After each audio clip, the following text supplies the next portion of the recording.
We're getting quite a reputation around the Boston area, and you're getting a lot of airplay locally.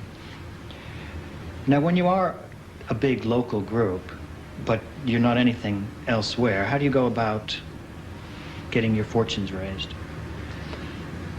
Well, we were lucky enough to be able to get some of our tapes on the radio, which was, at that time, kind of unheard of, but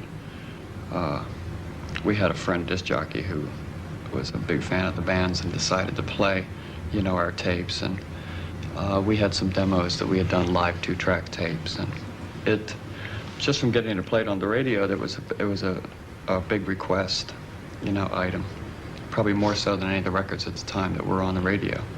So I think record companies noticed that and came around. And in a famous trip through a snowstorm, Roy Thomas Baker came to see you at a gig. That's right. In a big blizzard. It came to a high school where there was about 30 people. And we just agreed that evening, actually, that we would make a record. So actually, and then the next thing we knew, we were on our way to London to make the record, and it took all of 12 days to do. Well, you had all the songs written. This is the classic case of the band with the first album. We probably had 2 albums written, so it wasn't difficult. Well, Roy, at that time, was best known for Queen, for metal material. Was there any problem in agreeing how the sound should come across? None whatsoever, because we were totally naive about it in the studio. I mean, except the stuff that we had done in it, but we didn't know much about, you know, technique and all that business, and we just sort of let Roy do what he wanted. And since we knew the songs, you know, it was very easy to just lay them down live. And every time we'd hear one back, we'd be totally surprised. You know, maybe at the size of the drum sound, or everything sounded so huge to us compared to, like, you know, what we would sound like as live or whatever. So it was, you know, every time we'd hear something, we would love it. The first single to be released in Britain from that was My Best Friend's Girl. On the first single picture disc, people tend to forget that, and it leapt into the top 10. And some people wondered whether it was on the musical merit or on the lovely photo of the old automobile. What was your reaction to that? Well, it was a single in America, and it did real well without the picture disc. But and in fact, when we were on tour in America, when we even heard that there was a picture disc out, so it was an idea that was sort of consummated over here, and we just thought it was thrilling that it jumped into the charts. But I don't know whether it was because of the picture disc or the song either.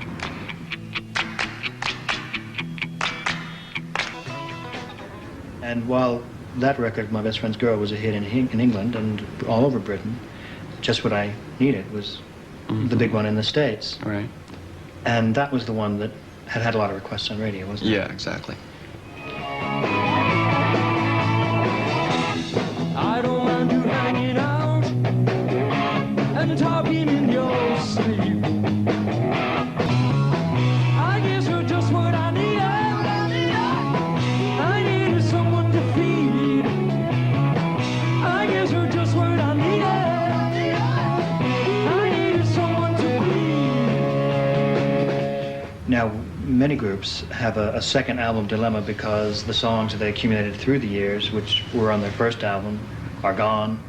They suddenly have to come up with a new album at exactly the same time that they're feverishly touring, promoting the first one.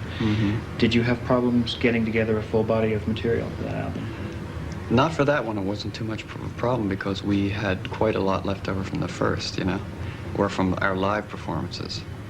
The only thing that happened was that the first album stayed in the charts so long that we sort of had to prolong the release of the second one. Yes, but, phenomenally, that album stayed in the charts for about 3 years. An amazing achievement in the United States for a new group, especially. Let's Go was the hit single off of that one. And the cover was a fascinating piece by Vargas, who had been renowned for his pin-ups of girls in Esquire and had retired. How did you lure him out of retirement?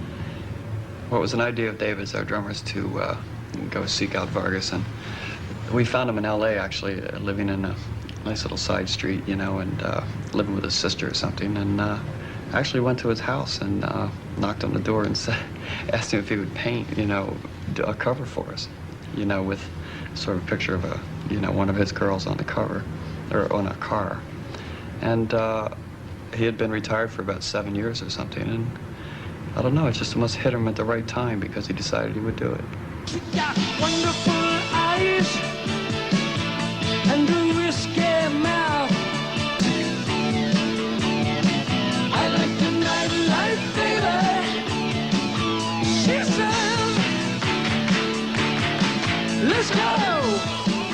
Well, you did have your biggest hit in the States, early 1982, with Shake It Up, from that album of the same name. And a very catchy hit single song. Had you ever conceived it as such? No, because it was a song that sat around for a few years, and it's sort of a song that I just did for fun, and I actually didn't have any intentions of putting it. Heartbeat City, you had a fundamental change in having Mutt Lange as your producer, Roy Thomas Baker, your former mentor, supervising now. What was the manifestation of change in the studio for that? Oh, it's quite a bit different because, see, Roy is more one to sort of let you do what you want and just get it down on tape and everything's a laugh and, that kind of thing. Whereas Mutt is very serious and a high level of concentration at the board and very much a perfectionist. And, so it was quite a bit different. It took a lot longer to do the record with Mutt, but we enjoyed doing it. It just took a lot longer. Actually, it was fun to come to London and live for like 5 to 6 months. So that was actually the best part of it. At that time, I suppose you had faded from recent memory in this country, really. If I can be cruel. No, it's all right. What was it like to, again, be anonymous in a sense? I mean, it's very difficult since you're very characteristic looking physically to be totally anonymous, but was it an opportunity for you to recharge some kind of batteries? You mean when we came here, of Yeah. course? Oh, yeah, most definitely. It was actually nice to walk down the street and not be too well known, And, part of the reason that we came here in the first place was just for, some of the inspiration and some of the energy that was here, We did want to get away from the States and sort of recharge the batteries, so.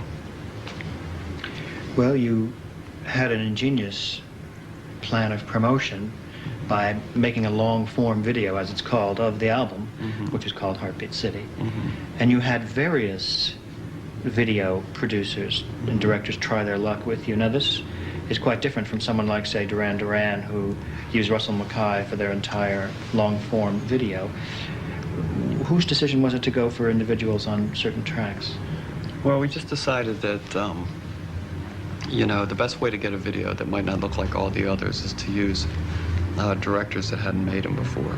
And so, we went looking for people like that and ended up using, Andy Warhol for one, and this director named Jeff Stein for the You Might Think video.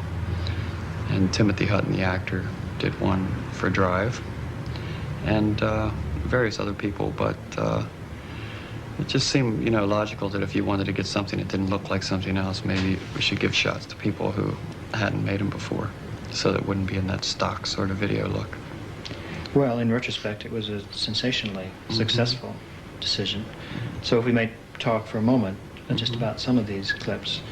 You Might Think, which won the first prize in both the MTV and the Saint-Tropez competitions, is one which is enormously ingenious in terms of special effects. But did this require a long time participation by the actual band? Yeah, it was, because we shot that video for a week. It took a week of shooting, and it took 2 weeks of editing. So it was actually a whole 3-week project, which is long for a 3-minute song. It's like a week per minute. So, but everybody got so excited about it as we started to make it that it just kept going on, and we just, the company that did special effects, Charlex in New York, they had never done that before, and they just got real involved in their own equipment, really, and so, therefore it came out very special.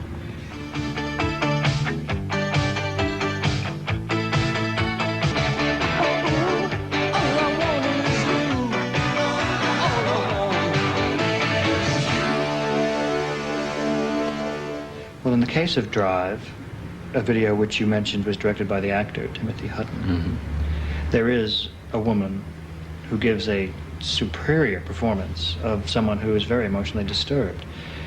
How did you find this unknown face?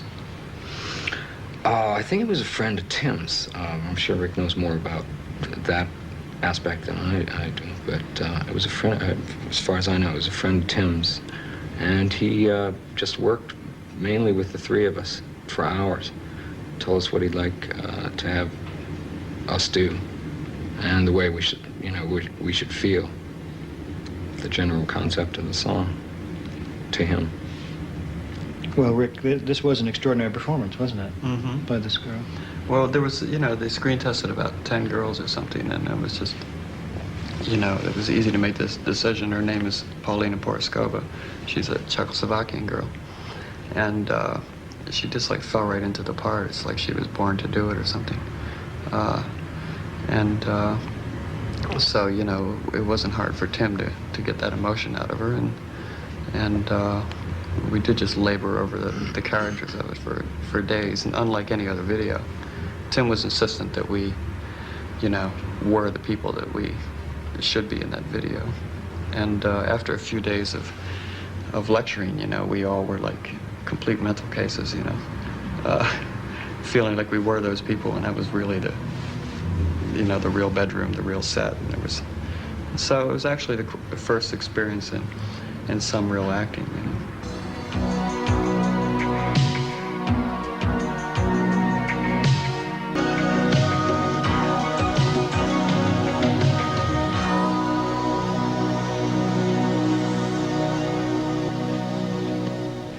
One example of the mix of opportunities is Andy Warhol's presence, as well as his directorial credit on the Hello Again video. Whose stroke was it to ask him to participate?